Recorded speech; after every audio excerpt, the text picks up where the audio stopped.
Libyans are voting in the first national election in almost half a century. More than 33,000 candidates are vying for the seats in a new assembly, which will appoint an interim government and prepare a new constitution.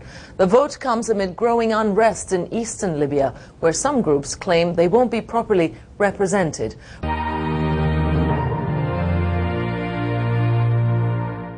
Well, Libyans are voting for a 200-member General National Congress. The seats will be divided among the three main regions of Libya. 38 seats to the southwest or Fezzan region, about half of the seats to the west or Tripolitania region, while 60 seats will go to the eastern Cyrenaica region. But many voters there are unhappy with the election process, and particularly in Benghazi, where the anti-Gaddafi revolution first took hold.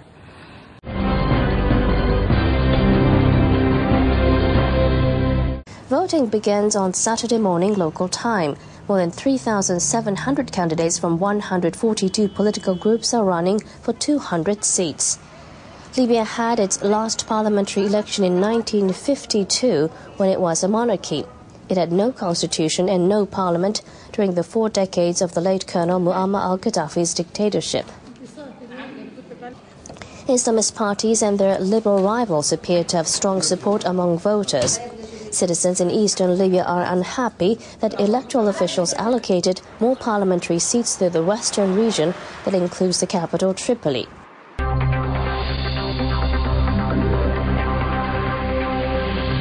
Extra troops have been brought into Benghazi in the east of the country to ensure that the first democratic vote in Libya goes ahead as planned. This is the firepower which many in the city think is needed to ensure voting can be done safely here. And the celebrations about their first taste of democracy have already begun, many proudly displaying the voting cards they'll use.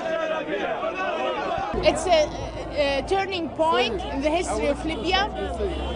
It's what today we think that the martyrs and the blood of the sacrifices of the martyrs is producing, and we hope that we will not betray them. It's a great day for me because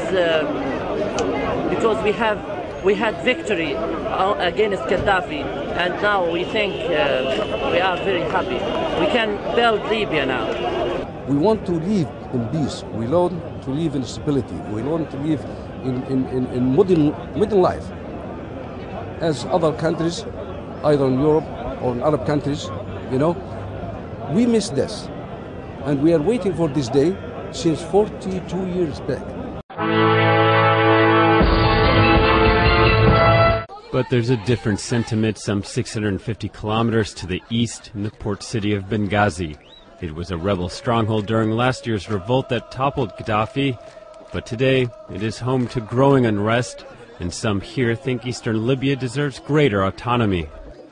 Unfortunately, the National Transitional Council didn't respond to the demands of the people by not giving us a number of seats we deserve for assembly elections.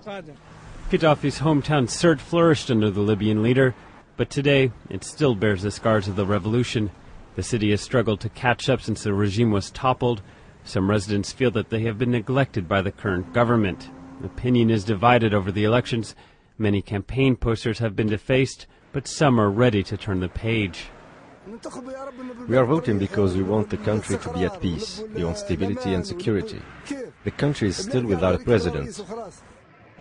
Much of the tension in Libya revolves around conflicting tribal and regional interests, but many voters hope these elections will find a way to move the country forward.